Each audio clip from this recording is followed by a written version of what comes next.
doesn't care about you. That's why you need a medical emergency kit. It contains life-saving medications like ivermectin, Z-Pak, and antibiotics. Stock them before they block them.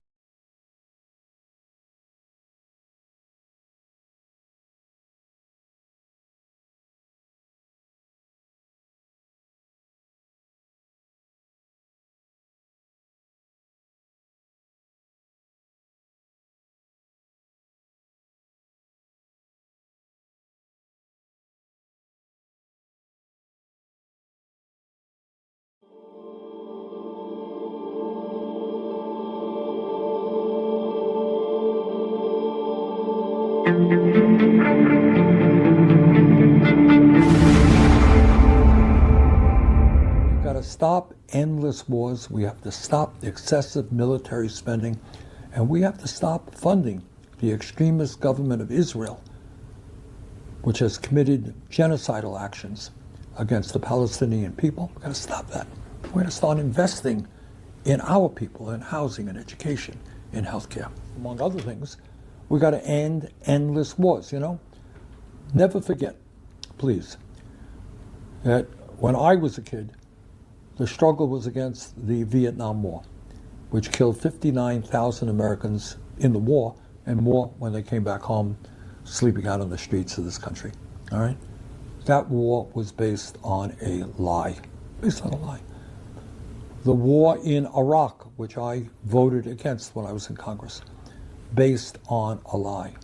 The war in Iran, that Iran is going to have a nuclear weapon tomorrow and they're going to attack the United States, based on a lie. There are those within my party, the Republican Party, who think President Trump made a mistake. That would agree with Bernie Sanders and AOC that this was, and Hakeem Jeffries, right? They're out there. I don't understand that. These Republicans would describe this as a war of choice. That's a straw man argument, right? This was no war of choice. We've been at war with the Iranians for decades. It was time to make sure that they didn't have the capacity to become like North Korea. Impenetrable, unattackable, a bastion that had nuclear weapons that truly threatened at least their own neighborhood. It's interesting when we talk about regime change, because you very squarely identified a little bit earlier, look, Manus, it's IRGC that is the dominant alpha here. Do you still believe that some kind of regime change is possible in Iran? 100%. What do we end up with? Look, one never knows. No one thought the Soviet Union would fall in the early 90s, right? But you don't know until the day it breaks. It's right. Conditions were put in place. Scott Bessent, Treasury Secretary, summarized it pretty well at the end of last year. He said, 2025 is like setting the table. He said 2026 will be the feast and the banquet in the economy for hardworking Americans. And we did that in our legislation. We put the conditions in place. In the first quarter, the economy was beginning to take off like a rocket.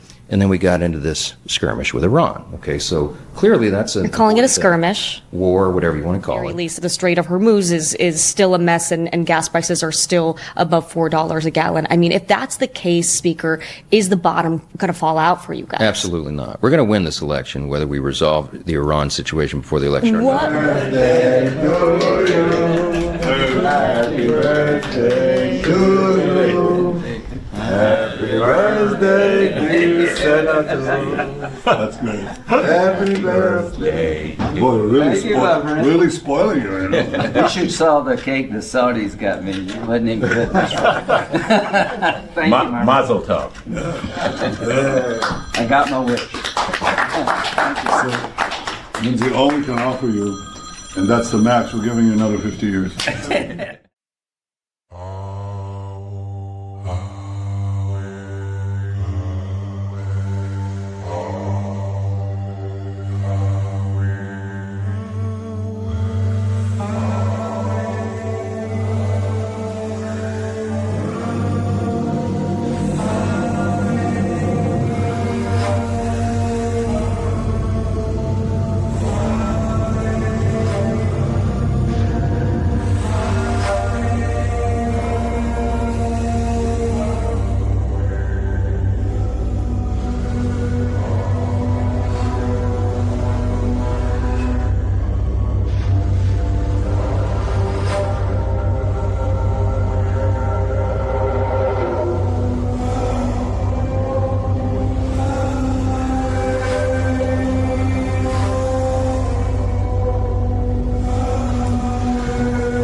тогда. Только что не ночует, наверное. Если. И за месяц один раз летать как видно. Вот я видел в беседе написали. 21 птиц.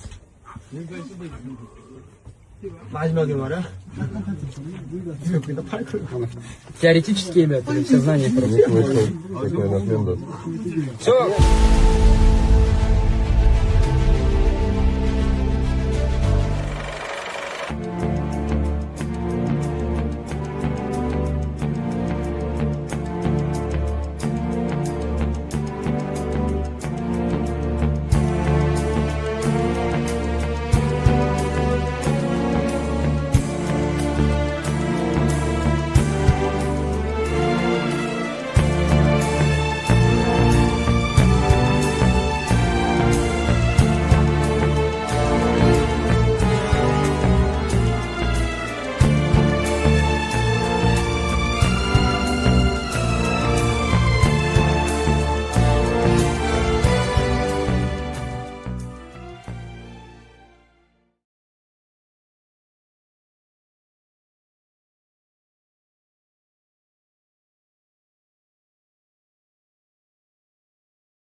Every day, your data is being tracked, collected, and sold, often without you even realizing it.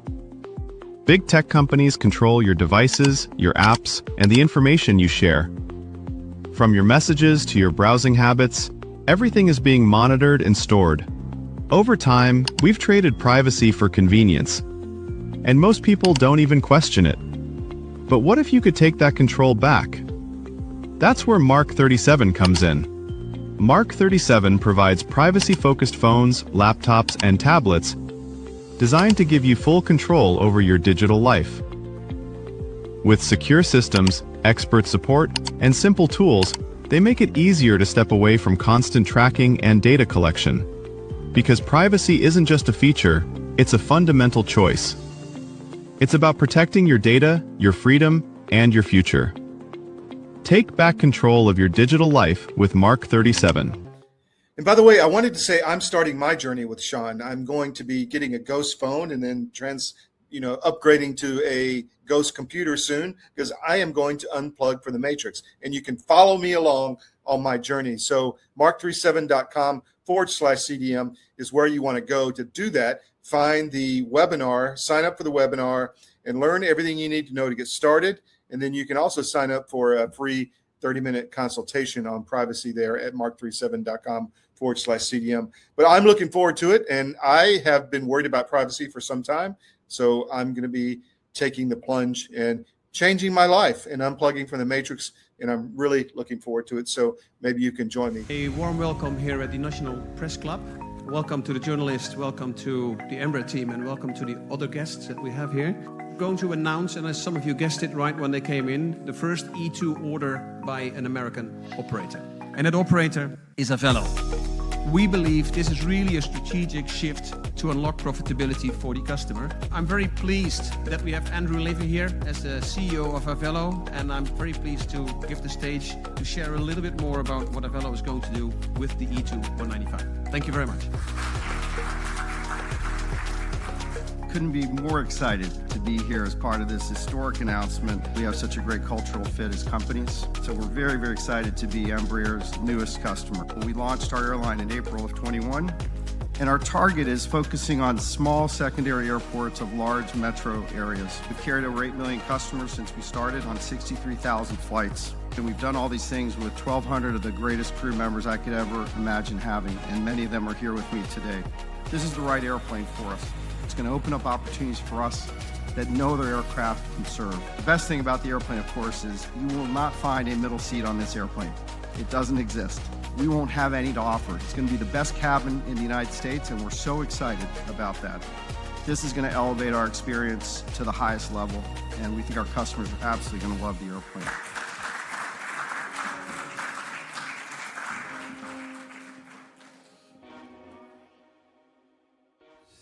Your government doesn't care about you. That's why you need a medical emergency kit.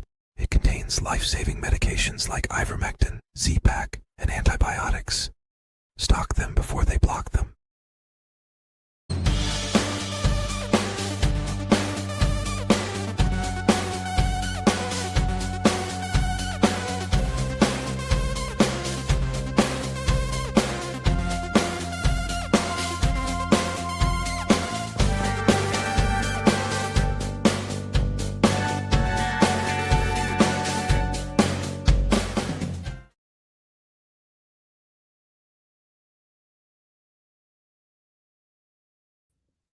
Okay, welcome back to the SCIF. Thanks for joining us this morning. I've got a hell of a lineup today. We're going to get the truth out of Iran, and then David Cross in the second hour on what's going on, the latest in trying to get clean elections in the great state of Georgia. But first, I want to bring in Ali Safavi, an old friend, and he's with the National Council of Resistance in Iran. And I wanted to get his take on what's happening in country. Ali, thanks for joining me. Can you hear me? Go ahead. I didn't, it was cut off, but go ahead. I just said thank you for joining me. There's a lot of questions of what's going on in Iran. Who is leading the country right now, do you think? Well, from what has been made public, there is a Supreme National Security Council that is comprised of some political officials left over from those who were eliminated during the 40-day war, including Abbas Araghchi, the foreign minister, the president Masoud Pezeshkian, a few other, I guess, technically speaking, non-military officials, plus some of the military officials. For example, the commander of the Islamic Revolutionary Guard Corps, Ahmad Vahidi, who's a major general, plus the secretary for the Supreme National Security Council. There were some rumors that the current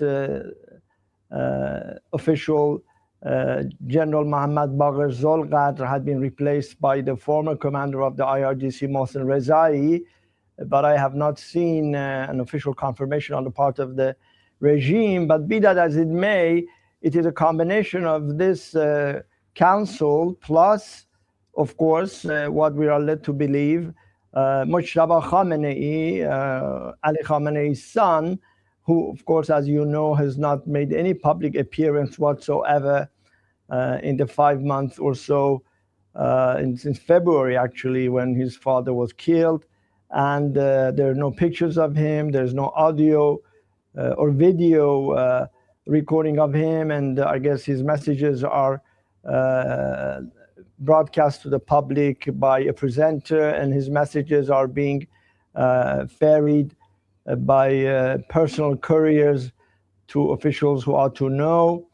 And just yesterday, Pezeshkian said that it is extremely difficult to meet Mujtaba Khamenei. So as to what extent he is really in charge remains to be seen. But nevertheless, I think the regime in its totality, Todd, is much weaker and much more vulnerable than what some armchair analysts project in Washington, and also what the regime itself tries to project, that it has come out as the winner of this war and that it has all the leverage in the world to deal with the international community, which is, of course, not the case. So interesting. It seems, do you believe that there is kind of a decentralized command structure, and the left hand is doing maybe what the right hand doesn't know it's doing as far as the war is concerned? Or is that just something that's produced in the media, a narrative? I believe that's the mainstream media narrative. I think the people in charge in Iran are basically, when it comes to its policies, they are firmly in control. And for example, once it appeared that one side is negotiating while the other side is firing missiles, I think these are, from our perspective and our knowledge and experience with this regime, they are all parts of the tactics that this regime uses. The foreign minister, Abbas Araghchi, had like a 2-hour, 30-minute television interview with a television producer who works with the Ministry of Intelligence. And he spoke at length about the war, how it happened, and what happened the day Khamenei was killed, and where they are right now. And basically, he tried to project, I guess, a regime which is united, where everybody is on the same wavelength, and that it has the upper hand in negotiations with the United States and with the international community, whereas there is clearly a lot of people within this regime, even within the hardline regime, that do not believe that negotiations with the United States is the right course of action. I think what is different now, post the war and before Khamenei was killed, that previously the factional infighting in Iran was over who had the, I guess, greatest share of the pie in terms of political power, economic incentives, whatnot. Right now, it seems that the political infighting is about how best one should proceed to secure the survival of the regime. So the mullahs are in a fight for survival. And in many ways, Todd, it reminds me of 1988, when in June of that year, if you recall, there was a resolution adopted by the United Nations Security Council, Resolution 598, which called on the Iranian regime to end the Iran-Iraq war. And Khomeini, needing an external war to suppress public dissent, to consolidate his rule, refused to accept that resolution, although Iraq had withdrawn beyond Iranian territory back in June of 1982, 6 years before 1988. But when an internal element, if you will, the ground element that you hear talked about a lot in some commentary about what to do about Iran these days, the MEK and the National Liberation Army captured the Iranian city of Mehran in June of 1988 and destroyed 2 divisions of the IRGC and the regular army and brought back billions of dollars of weaponry. And then the victorious NLA soldiers were chanting on their tanks in the city of Mehran, where 40 journalists were present and were reporting, today Mehran, tomorrow Tehran. Khomeini realized that he can no longer continue the war, because the next foray by the NLA would have been to capture Tehran. So that is why they immediately accepted Resolution 598 in the hopes of thwarting the NLA from its next offensive, which it happened anyway, although sooner than it had been planned in July of 1988, and the NLA basically penetrated Iranian territory, went 100 miles to the gates of Kermanshah, by the way, is my hometown, the largest city in Western Iran, and fought with the Iranian regime forces for 4 days. There were, by some accounts, between 200,000 to 500,000 IRGC and the Basij and other people that the regime had mobilized to hold off the offensive by the NLAs. So this brings me back to now 2026, because all you hear about in the Western media and even among political circles is negotiations. Where are the negotiations leading? Will there be a deal? Will there not be a deal? What's going to happen? Some others, of course, are calling on the president, I'm sure you've heard it as I have, to finish the job militarily. But remember that talks and negotiations or military activities, they are tools. They're not a strategy.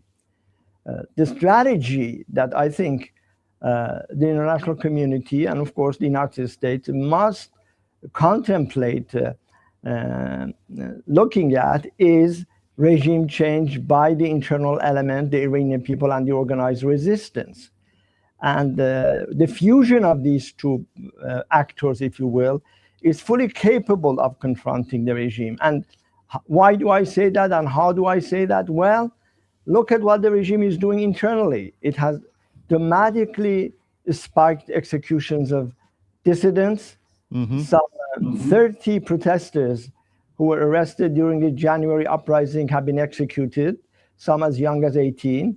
At least 10 members of the MEK resistance units, MEK members, have been executed. Dozens more are on death row. And of course, even when it comes to ordinary prisoners, they have ramped up their executions to an unprecedented level. So clearly, if you look at the Iranian situation right now, the mullahs fear the internal element more than they fear war. And interestingly, in the interview that I mentioned, Arakchi said, for us, the cost of not fighting is more than the cost of fighting. Why does he say that? Because if there's no war, then the pent-up anger of Iranian citizens will basically show itself in the streets. Remember that all the underlying problems and grievances and the crises that led to the January 2026 uprising remain, and they have become more acute.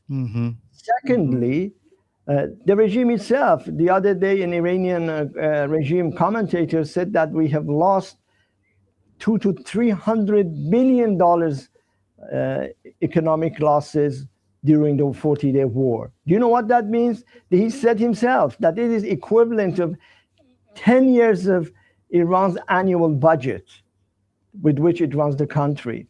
So you can clearly see that the mullahs are on the ropes.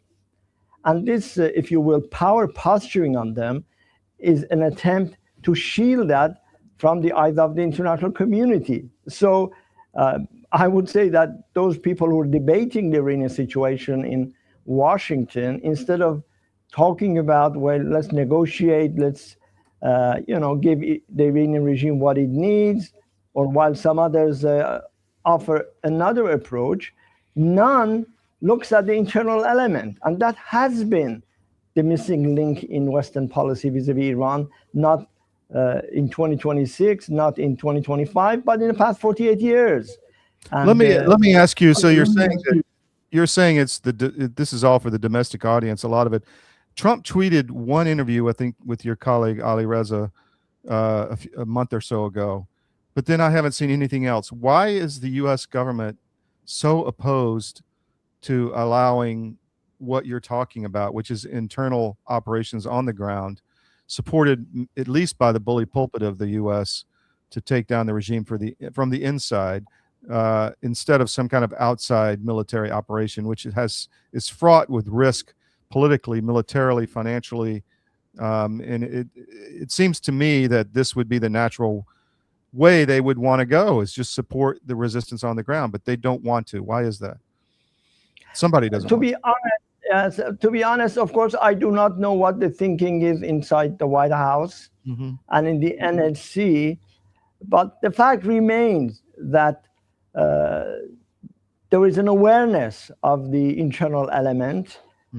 First of all, as you know, 5 days before Khamenei's headquarters were bombed by the US, the MEK, 250 MEK fighters launched an operation against the same compound. Although, of course, we lost 100 men dead or arrested, 150 withdrew safely, but that mere operation demonstrated the organizational capability, the operational capability, and the intelligence capability of the MEK inside Iran. Of course, back in the 1980s, we had a standing army just across the border, a division strong mechanized army. Right now, it seems to me that over the past dozen years or so, the MEK has been able to organize an army from within. Now, as to when or why the United States is not contemplating basically using this as leverage is you have to ask them. But what is critical from our point of view, and this is what we have said all along, in fact, Mrs. Rajavi has said it many times, that look, negotiations, appeasement, whatever you want to call it, or going to war with this regime is not the answer. Iran is not Iraq. Even in Iraq, it wasn't the answer. Look at Iraq right now, and look at Libya right now. And you don't have thriving democracies that everybody was talking about when those conflicts erupted. And so in this sense, I think it is high time for the international community to lend political support, lend recognition to the organized opposition within Iran, which is out there, is right there. I saw the other day an article saying that Iran needs an insurgency. Well, that insurgency is there, has been there for the past at least several dozen years, and particularly since 2014. And you see it every day. It's almost comical, Ali, that for statements like that. I mean, it really is. It's like you're intentionally ignoring this huge thing over here to say this. I mean, it's anyway. I'm sorry I interrupted you. Go ahead. No, that's what I'm saying. But I think, quite frankly, that it will come a point where the organized opposition will expand its activities to a level that it can no longer be ignored. And, back in 1979, I remember very vividly, actually in 1978, I was a student at UCLA, and the revolution was taking shape in Iran in September, October of that year. And the CIA wrote a report about the internal situation in Iran, saying that Iran is not in a pre-revolutionary stage, let alone a revolutionary stage. And I'm sure you remember that fateful Christmas Eve toast to the Shah by President Carter, who said, Iran under His Majesty is an island of stability. Well, about a year after, that island of stability was under the water. And so I think, to be honest, to the extent that we are advancing in our efforts within Iran itself, and of course, gaining more and more international recognition, that there will come a point where ultimately the world comes to the realization that it must recognize the organized opposition within Iran, and of course its platform, the NCRI, the 10-point plan, which calls for a transition to a democratic republic where the rights of all citizens are guaranteed, ethnic minorities, women, religious minorities, a non-nuclear Iran, and of course at peace with the rest of its neighbors. Naturally, it's a tough struggle, but we've been around not yesterday or the day before. We have been fighting against two dictatorship for 60 years, 61 years actually. It takes time, it takes effort. There are wins, there are defeats. But at the end of the day, if you look at the trajectory, we are on the ascent and the regime is on the descent. And if in fact the regime accepts to negotiate and reach a comprehensive deal, particularly regarding his nuclear weapons program, which is highly unlikely. In fact, Arakchi in that interview said, we will never, ever give up the right to enrichment. We have worked on it for 20 years. We have spent billions working on it, and we have lost our scientists working on it. There's no way that we are going to give up enrichment of uranium. And if that's the case, then there is no deal to be had when it comes to this regime. And so obviously from our perspective, the practical, effective, and feasible option, and of course, an option where American taxpayer does not have to spend any money and there's no need for any boots on the ground, is to reach out and recognize the organized opposition and let them and the people of Iran together topple this regime. That's what this regime fears more than anything else. And you saw that in 2026, you saw that in 2022, 2019, 2017, and of course all the way back to 2009.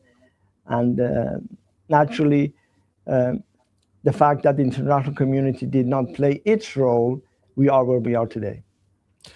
So there's been a new wrinkle in this whole thing, in that an effort is being made by some forces to almost combine the Ukraine and Iran war. You had Ukraine strike Iranian vessels in the Caspian Sea. Do you have any sense of what's behind that and why that is happening? To be honest, I do not know what the thinking is in Ukraine, and I'd rather stick with the Iranian situation as it is. But obviously, everybody knows, it's common knowledge that the Iranian regime has provided thousands of drones to the other side and has helped the Russian Federation in its war against Ukraine. And they're building Iranian drones in some parts of Russia right now. And so as to what the thinking was on the part of President Zelensky, I don't know.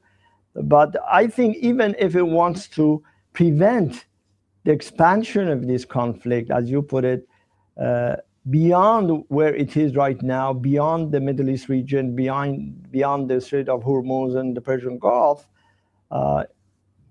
this regime must be overthrown sooner than later. Because the longer this is prolonged, the worse the situation will become.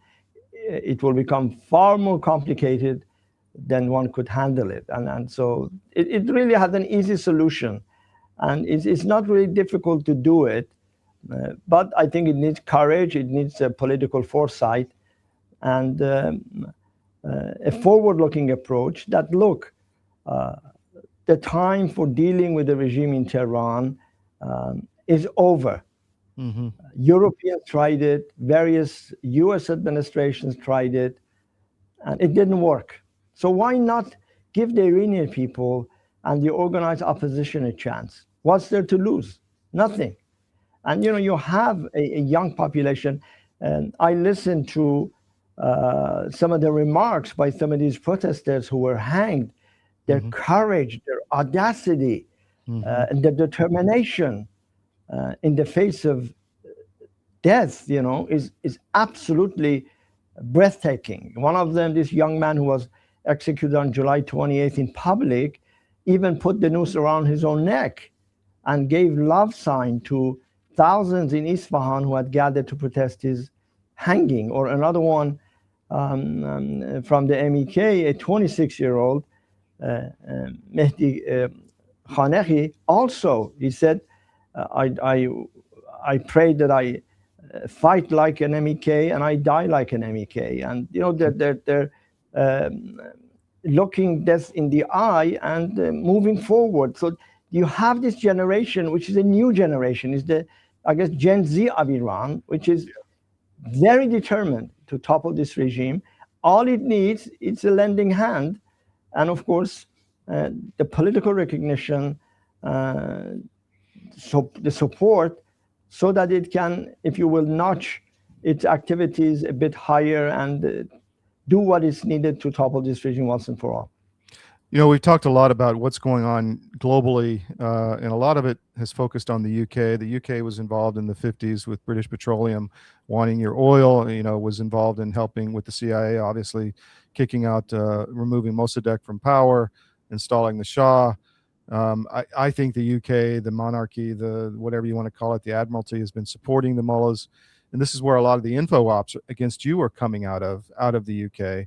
And now, the UK is involved in the Ukraine war, and I think it's them that's trying to merge these two conflicts. But I find it fascinating. You can see the chessboard moving, and I think maybe why people aren't picking up your movement is they want to control the resources and not have the Iranian people in place with a government that you might create, using the resources for the Iranian people. That's just my guess. What do you think about that? Well, I think if that's the thinking, I think they are mistaken, because look, the damage that the regime in Tehran has done to the region, to the global community of nations, and of course to the Iranian people is incredible. Hundreds of thousands of lives have been taken, not only in Iran, not only in Iraq during the 8-year war, not only in Syria, in Lebanon, in the occupied territories, in Yemen, in Argentina, the Amia bombing that killed 85 people there back then, and all over the world. So this regime has been the source of mayhem and chaos wherever you look.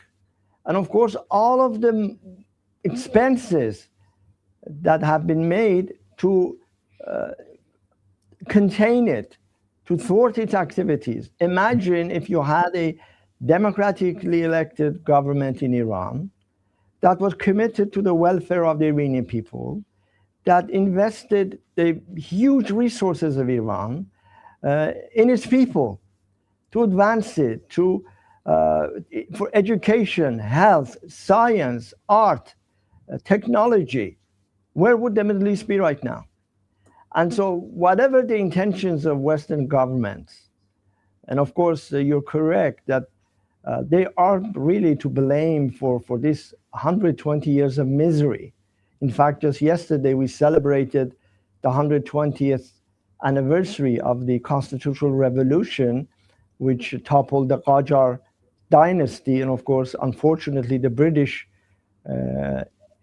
conspired General Raymond Ironside and installed Reza Khan as the king of Iran. And, the tragedy began. The dark period of repression and killings and so forth began. And of course, it has continued until today, which is why, ironically, that for the Iranian people, they reject any form of dictatorship, whether monarchical or clerical. I guess one of the most prevalent chants during the 2026 uprising and also in 2022 was no to the oppressor, whether the Shah or the supreme leader. And so I think for peace to return to the Middle East, I think the world must come to the realization that there must be a democratic government in Iran elected by its own people without foreign interference. And of course, we are actively working toward that end. And I think the difference, Todd, between 2026 and 1979, when an imposter like Khomeini usurped the leadership of a popular revolution, and of course in 1953, when the foreign coup d'etat toppled Dr. Mossadegh, and of course in 1921, when Reza Khan was installed as the king, is that this time you have an organized, structured, potent organization within Iran and outside, with an identifiable leader, with a political alternative, with a very specific plan for the future. All of this were non-existent in those previous episodes of Iran's history, but this time they are there. And of course, as long as we are here and we are alive and we're willing to fight and pay the price, I think a very bright future awaits us. As you know, George Washington said once that, and I'm paraphrasing, the harder the fight, the greater the victory. And I think that victory is awaiting us on the horizon, and I think we're getting there every day closer than ever before. So last question. The narrative is you have no support on the ground. How do you respond to that?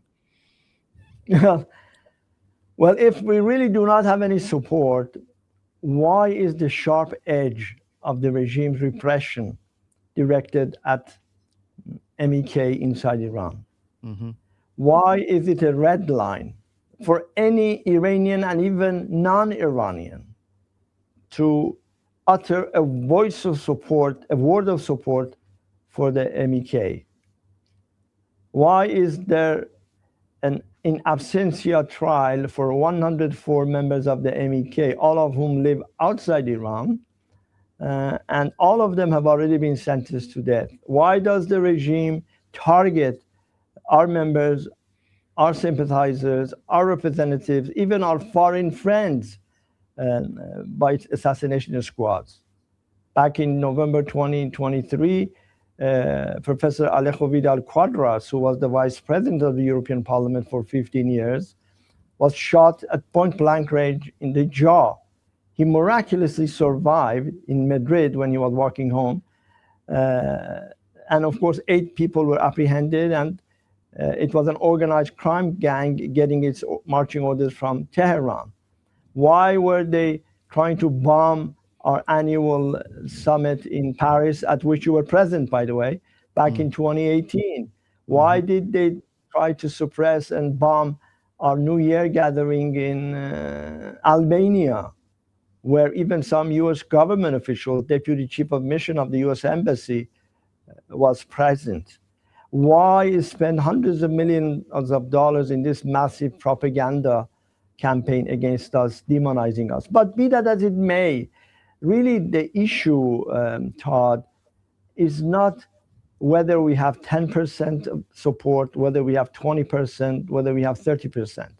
I think until and unless you have a democratic government in Iran where you can have a independent survey, nobody can tell for sure. But that's not the issue. The issue is the one force that has been fighting against 2 dictatorships in Iran for the past 61 years is the MEK, and of course, under Khomeini, the NCRI as a coalition. Show me another group like us. And so in this sense, because the fight for liberty is not a popularity contest. It requires men and women who are, as Thomas Jefferson said, who are willing, as Thomas Jefferson said, willing to refresh the tree of liberty with their own blood. And that is what you have in Iran. But I'm sure that when the shackles are broken from the hands and feet of the Iranian people and they can express themselves freely, then the world will come to realize the extent of support we have. After all, we could not sustain this movement for 60 years against all the obstacles, to some of which you referred, without popular support. How could we finance our struggle? Without Iranian people support, it would be impossible, because we do not receive a dime from any foreign government. And they haven't offered any, and we haven't taken any, because we want to maintain our political independence moving forward in the interest of the Iranian people. And so in this sense, anybody who looks at the Iranian political landscape, one realizes that there are only two forces arrayed against one another: the regime and its supporters, and on the other side is the MEK, NCRI, and its supporters. And so people can say all they want, but at the end of the day, it is the MEK which is fighting every day as we speak. And why is one of the most dominant and persistent slogans in every official, semi-official gathering, meeting, congregation of this regime is death to the MEK, if we are inconsequential in Iran. And I've asked this from many journalists, and I have never gotten any answer so far. Yeah. So we leave the task of guessing how much support we have or we do not have to pundits outside Iran.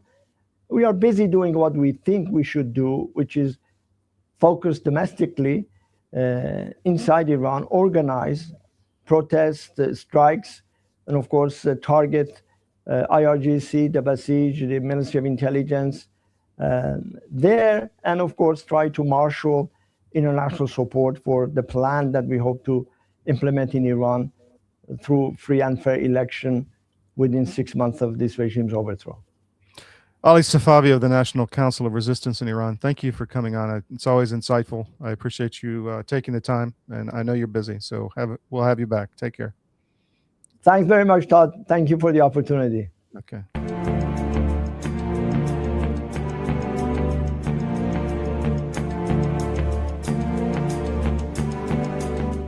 Well, in the case of hydroxychloroquine and ivermectin, these are two medications that have been FDA approved for use in humans for decades. They are very, very inexpensive. Interestingly, available over the counter in almost every other country other than the US and Canada. You can just walk into a pharmacy and buy them like we buy Tylenol in much of the world, because they're that safe.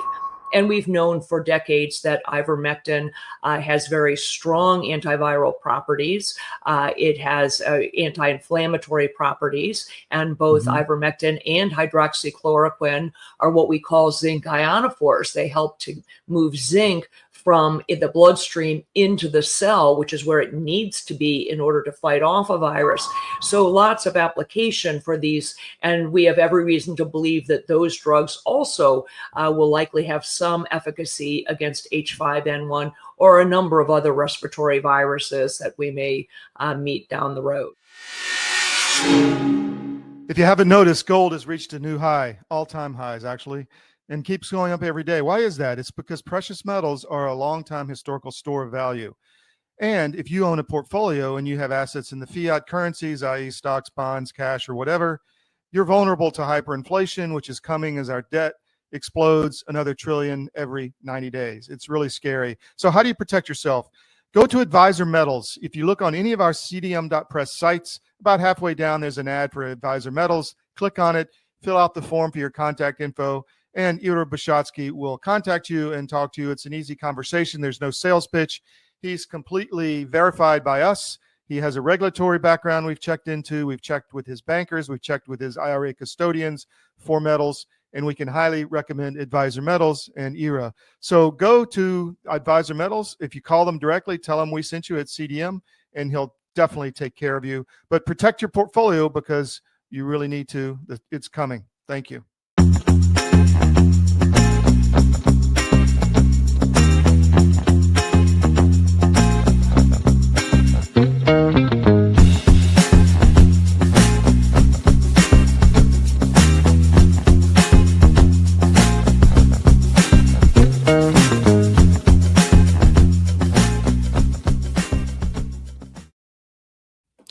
Welcome back to the SCIF. I want to give a shout out to my book, Paying the Price. You heard Ali Safavi talking about paying the price in Iran with their blood.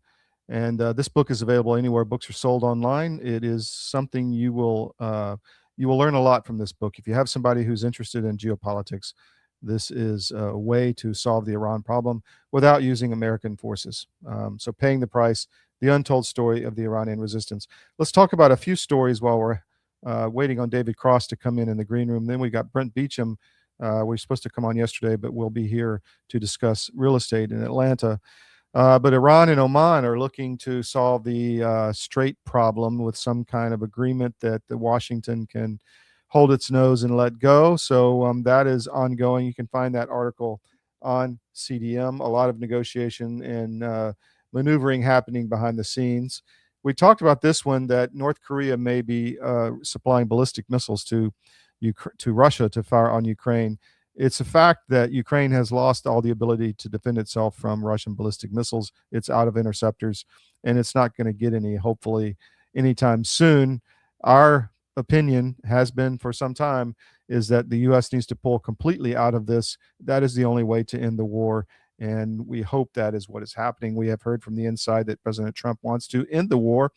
And he has made some, comments that give them the ability to create their own interceptors, but based on American technology. But we hope that doesn't happen either, because everything will go to the highest bidder in Ukraine.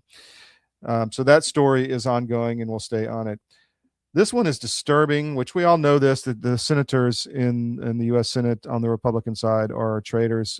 Thune and Cornyn and Cotton and Tillis and all of them, Collins, are preventing the Trump agenda, and they're preventing accountability, and preventing accountability specifically against John Brennan, who is a traitor, a communist, and who was trying to overthrow the government of the United States, and he needs to be held accountable. John Thune is standing in the way, and so is Tom Cotton. Both of them are intelligence operatives, Cotton and Thune. That's obvious, and they need to be held accountable as well.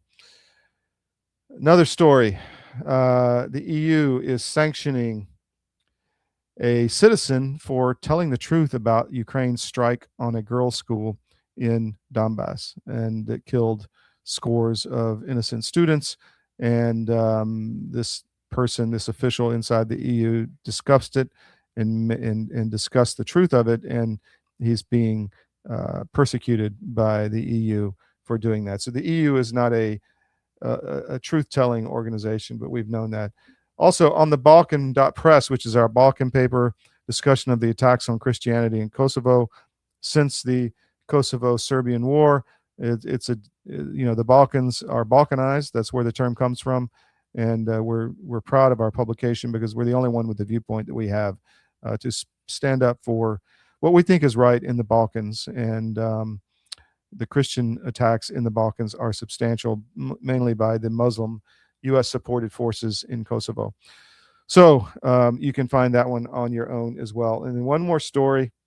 Russia assembles the largest convoy in the Arctic. And we see that this is on our military channel, armedforces.press. And we see that the U.S. Trump administration just ordered 11 icebreakers. So that's a start to rebuild our Arctic presence. And we're way behind, as we're way behind everywhere else.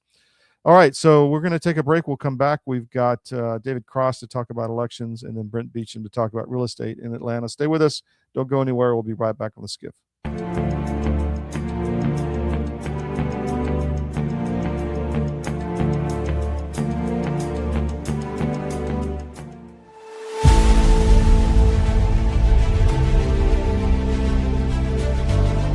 I'm a naturopathic doctor.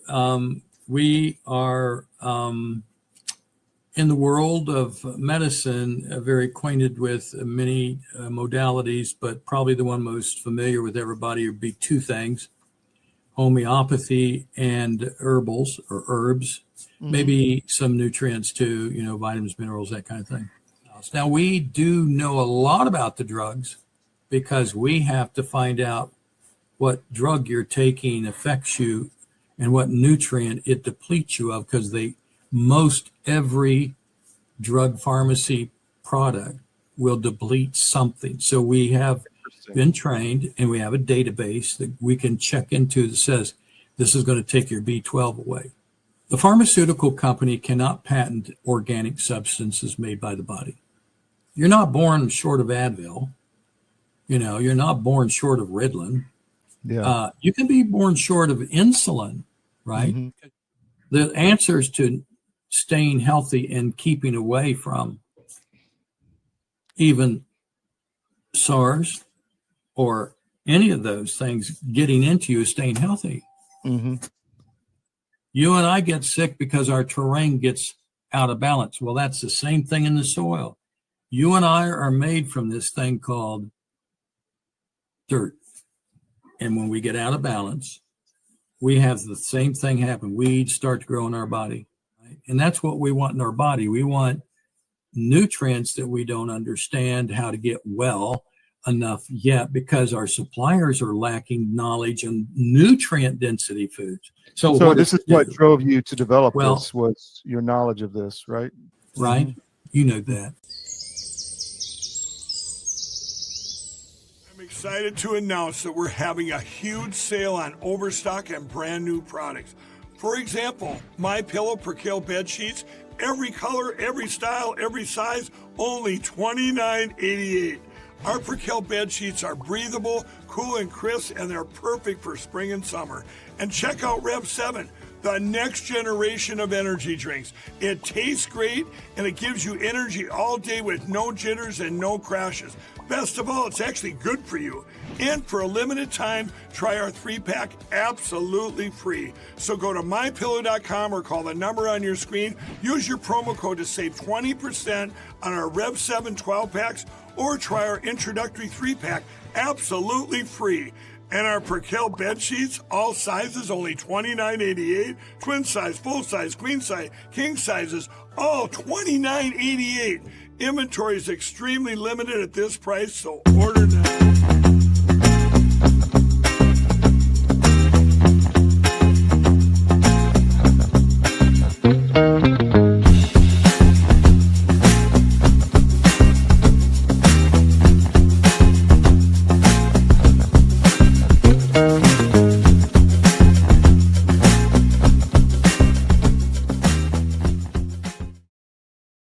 Welcome back to the SCIF. Well, it's August and the kids are going back to school. I'm sure they're going to need stuff. They're going to need, especially if they're in college, maybe it's their freshman year in college, and you're going to need sheets, you're going to need towels, you're going to need kitchenwares, you're going to need all kind of things. Maybe you got a new puppy for the spring and you need dog bed, or maybe you need sweats or slippers or whatever else. Check out what mypillow.com has and use promo code CDM. You'll get the best discounts. And we've worked with Mike for a long time, and he's got a good machine going, and it's good product, and we can highly recommend it. Everything we bought from there has been great. The mattress toppers are my favorite. If you have somebody you need a gift for, Christmas is coming, guys. If you need some, it comes in a big, kind of vacuum packed round thing. They don't know what it is. It looks like a small trash can when it's shipped, but you open it up and it pops into this amazing thing that goes on your bed. And I can guarantee you anyone that gets that, especially someone who loves sleep or maybe is having trouble sleeping, will just be a wonderful gift. So go to mypillow.com and check out the mattress toppers. Also, Nucleo Boost. You saw CDM Nutrition. The way to survive in this world and be healthy is to make sure that you have everything your body needs to create what you need to make your cells happen, and what they need to do to make your body perform as well as it should. And CDM Nutrition is where you go to do that. Nucleo Boost is a daily either powder form intake, or they also have capsules now. And it's not candy, but it's very highly developed, sophisticated nutrition and everything your body needs at the cellular level. So it has the building blocks, as Brindy Wells has said many times on this show. So I use it daily. It's how we keep going. I swear that's how we keep going, because our bodies have everything we need at CDM to keep going. We travel, we're exposed to all kind of elements, or not elements, just elements, but also, diseases, germs, bugs, viruses, bacteria, and our body fights them off and we don't get sick that much. So I attribute that to Nucleo Boost, because it's like having an immune support system that's working as you get ready. All right, so I'm waiting on David Cross to come in. I don't see him yet. So here's what we're going to do. I'm sorry, but we're going to take one more break. I'm going to get him on the line. We'll be right back. We went long with Ali, and so stay with us. We'll be right back after this break.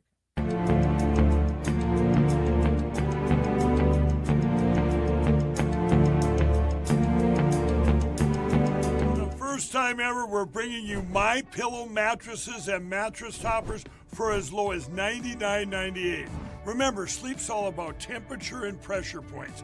Whatever sleep needs you have, we have the right technology for you. Like our My Pillow mattress topper, our queen size has over 10,000 individual comfort supports to help relieve your pressure points. And how about our 3-inch Hybrid Plus mattress topper? It's infused with copper and silver to help your body get the restorative sleep it needs. And our My Pillow and Case Coil mattresses, I personally helped develop these mattresses to make sure they have everything needed to give us great sleep. Plus, they're made right here in the USA, and they ship right to your front door absolutely free. So go to MyPillow.com or call the number on your screen. Use this promo code to get MyPillow mattresses and toppers for as low as $99.98 and free shipping.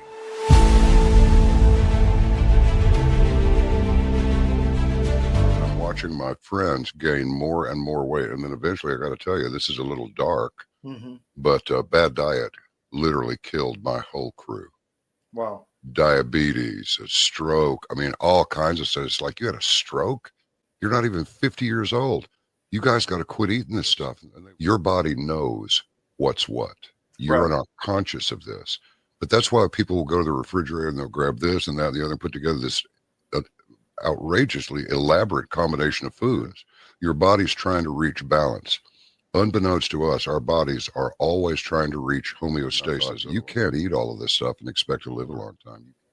And one thing led to another, and I went, forget this. We're going to make our own product. So we partnered with one of the world's top 3 biochemists where nutrition-specific study is concerned. I said, all I want is the best nutritional and immune support product in the world. So we mixed it in yogurt. It's a powder. I got a bag of it here. I keep one on the console all the time, just so I can show people. Yeah. And it's a powder. Now, this is not candy. This is hardcore nutrition. And sugar is an enemy. And most people do not know that the reason these bellies are showing up on people all over the place, your body makes fat to store the toxins it can't get rid of. So it just puts them over here. But I can tell you this, you take this for 30 days and then lay off of it for 2 or 3 days, and you'll go, good grief, give me some more. Skin, nails, hair growing back, cut yourself and it heals in half the time.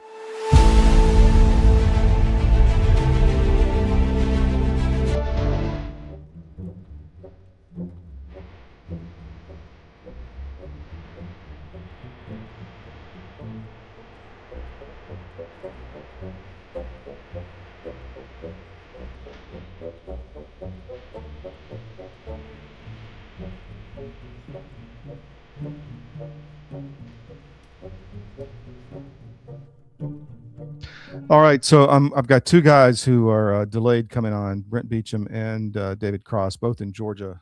Both I want to get to today. So we're going to play an oldie but goodie from Dr. McCullough on what's going on in the MAHA movement. This is from a few years ago, but I think it has a lot of validity on the mRNA vaccines.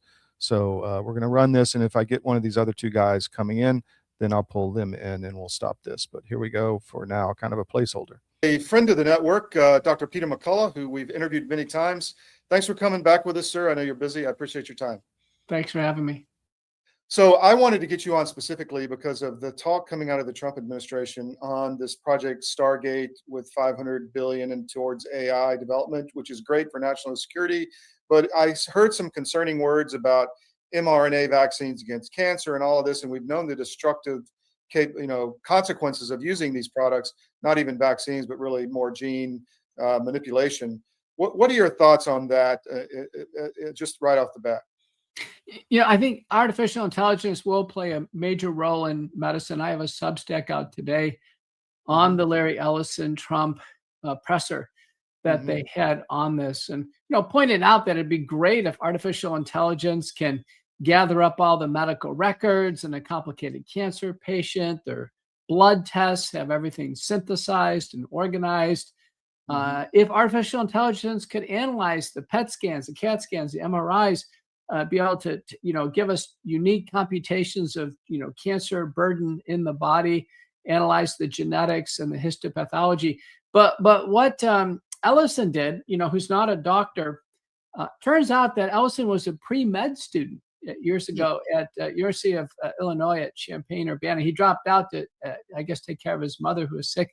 But I don't think he ever finished college. He certainly didn't go to medical school. So he just couldn't be in a position to describe what artificial intelligence could lead to therapeutically. And I can tell you, it may help cancer teams decide the best regimens in terms of surgery, chemotherapy, radiation, etc., natural products. It may be able to kind of tailor or personalize someone's treatment better. But what Ellison did is he jumped all the way to a messenger RNA vaccine. So, my phone blew up at 2 a.m. All my teams in Europe are like, what the heck is this? Trump's being duped again after Operation Warp Speed, which ended up killing 20 million humans or more. What is going on? Does he have the right people around him? Is he getting bad information? Does he support this? Does he not? Do you know anything about the administration's position on this? Well, the people there are tech giants. They're financial and tech giants. And when you get to something like cancer, you wouldn't get the tech business guy to try to explain cancer. So what I told the world in my Substack today is that messenger RNA products are being developed in cancer. So there's one by Moderna. And it's important to understand that vaccines for cancer in general haven't worked because the cancers immunologically hide from the body's immune system. So you can vaccinate all you want to. The tumor is hiding through what's called immune checkpoints. So in order to expose the cancer, we have to use a class of drugs called checkpoint inhibitors. Now, when that happens, it's possible to give a vaccine. And that's exactly what's going on in a study between Moderna and Merck. And they're using Merck's checkpoint inhibitor to, in a sense, kind of expose the melanoma cells. And they're using the Moderna vaccine, which produces, probably a dozen or more of the cancer proteins, and the body tries to attack it. But these are people who have invasive disease, metastatic disease. So far, it's only been partially effective. It looks like maybe 60% of people get a response, 40% of people don't. So if there are going to be messenger RNA vaccines in cancer, or messenger RNA platforms, they're really not vaccines, it's going to be in fairly toxic combination chemotherapy, like, in combination with this Keytruda, which is pretty toxic stuff. It wasn't like Larry Ellison said, where you would get an evaluation and then 48 hours you'd get a personalized vaccine, and assumably you would just magically get better. It's just not going to be that easy. Interesting. Well, hopefully this is not just an excuse to vaccinate everybody from cancer or something like that. Let's switch gears for a minute. The bird flu, we've been talking with you about this for years now. And, in Georgia, along with you, we helped publicize the Athens USDA poultry facility, where the gain of function research was to make the bird flu more transmissible in humans. And now it's spreading throughout Georgia. And Georgia just recently stopped poultry production. I don't think they've killed a lot of chickens yet, but that could come. What are your thoughts on what's happening in Georgia? Not surprising. Our research published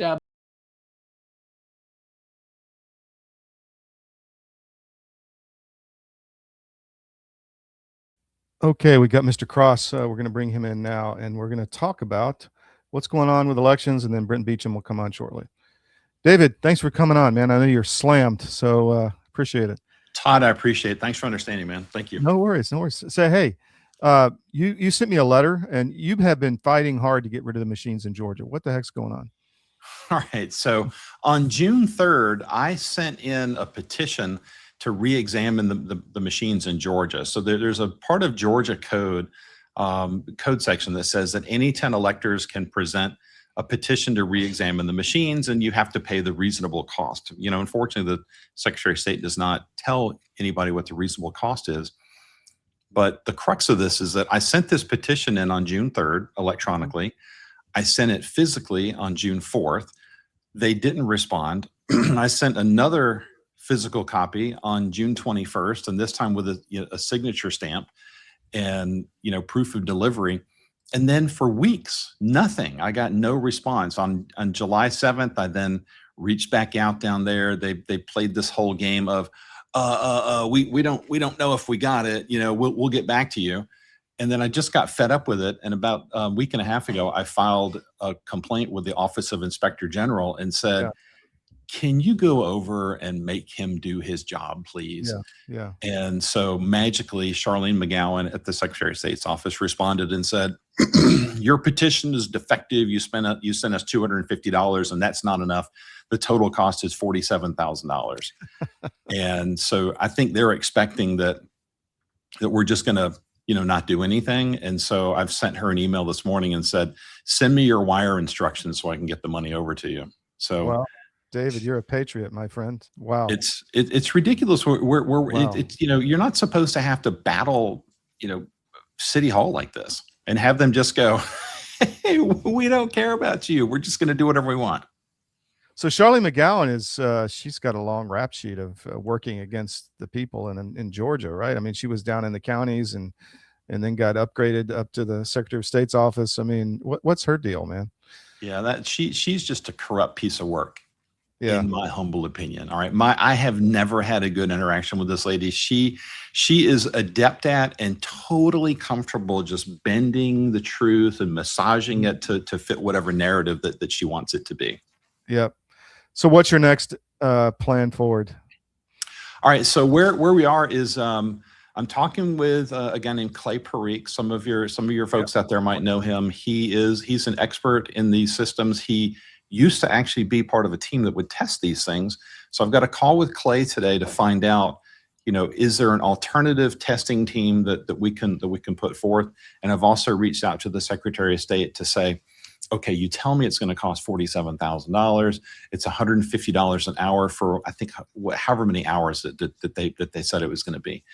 And what I'm asking for is, I want the line by line list of all the things that their testing laboratory is going to test for. Yeah. So that I can make sure that it matches up with what we know are the vulnerabilities in these machines. Because if they're just going to go through and do the same old test that they've always done, it'll pass because that's how it passed the first time, going through. So you're paying for it, so you should be able to get the information, right? It is the government, so I'm hoping so, but I mean, I asked her for the wire instructions. We don't have all the cash, for that. We've got significant, folks that have come through and said, I'll help out with this much and I'll help out with that much. So we're actually telling folks that are interested, in helping out with this to, send donations over to Voter GA. The cool thing about doing that is you get a tax deduction because they're a 501c3 charity. Yeah. So there's a tax advantage to it. And we'll also know that you'll know that money is absolutely being directed at this effort. Outstanding. David, thank you very much, my friend. We'll have you back on. You're welcome. Thank you. All right, take care. All right, let's roll to Atlanta. Brent Beecham. Brent, thanks for coming on this morning, man. Appreciate it. Good morning. How you doing? Oh, slammed as usual. But look, a lot of questions on real estate. What's happening in the underlying on the street? What's happening with inflation? What's happening to the housing market? Where are the hot markets? All those questions. Give us your overview of what's happening in the Georgia area. Thank you. Yeah. So real estate's local. So every locale's kind of got some sort of twist to it that maybe some others don't. So if you're in a hot area right now, real estate's still doing pretty well. My wife is a real estate broker, and she's been really slow. whether it be rentals or sales, but it's all in like really specific areas. And it's people who are particularly sensitive to interest rates. So, really nice house in a really nice subdivision in a great school district, in the $400,000, $500,000, $600,000 range, sells pretty quickly. Yeah. But if you're in a maybe a little bit less desirable place, $300,000 to $600,000 is not moving at all right now. So it's a very, very, very specific market because of the combination of interest rates, high prices that were driven absolutely by inflation. If you look at what happened from 2020 to 2025, a $650,000 house, just inflation adjusted, is over $800,000. So that's a really, really tough thing to overcome. And I think a lot of people don't understand that that's what inflation did to them. They think, oh, wow, my house went up in value. No, the value of your house didn't change. It's just the value of the dollar. Yeah. Interesting. Yeah. Go ahead. Yeah. That's the big player sort of in residential real estate. I think commercial real estate is also unique situations where it's very difficult to get financing, and it's not the bank part of the financing, it's the equity. Everybody's sitting on their money. They're worried about what's happened with the Iran war, with oil prices, with inflation, interest rates and whatnot. So they're all sitting with their hands on, they're all sitting on their hands doing nothing. The banks are sitting there going, we got to loan money. We've gotten 2 loans just recently that are, fairly sizable loans. And of course, we have good equity backers that are in our group. And so we don't have any problem getting a loan. In fact, money's flying out the door on that end. But if you try to go find new equity that somebody's not invested with you already, it's just pretty difficult. And things like apartments, which are really they're really a commodity. You got to have a lot of them. You got to be able to rent them for a good rate, and you got to get them at a good interest rate. Right now, that's a difficult process. We're looking at some apartments right now to go new construction apartments, and it's shocking the amount of how much they cost now. Wow, it's fascinating. Yeah, is that because of the illegal immigrant invasion as well? I mean, are the deportations happening? Is that affecting the demand, you think? Well, it's okay. So bigger picture, we were in a massive shortage as a result of the 2009 to about 2015, meltdown. In construction, both on the manufacturing side, I'm talking about materials manufacturing, and on the side of construction and lending, and all of it was all completely messed up. And so we were probably 4 or 5 million houses short going into about 2015, 2016 timeframe. After after Biden came into office and they opened the borders up and millions of people came in, now we have people, 10 million people looking for housing on top of the 5 million houses that we were short. Yeah. So that really affected rental properties and say lower end housing where young people are trying to get into the market for the first time. So it's first time home buyers are in a real quandary. One, they now are having difficulty coming up with a 20% down. Of course, there's a first time home buyer situation where I think you can come up with 3%, but even so, they got to come up with a higher number now because housing prices went up. And then if they can find them, then now they're facing competition from, big corporations that are buying for rent, immigrants who are not here, but maybe they're not here legally, or if they got some status that they're trying to get the home, or other people that are first time home buyers. So it's tough. I wouldn't want to be a 25 to 35-year-old now looking for a home.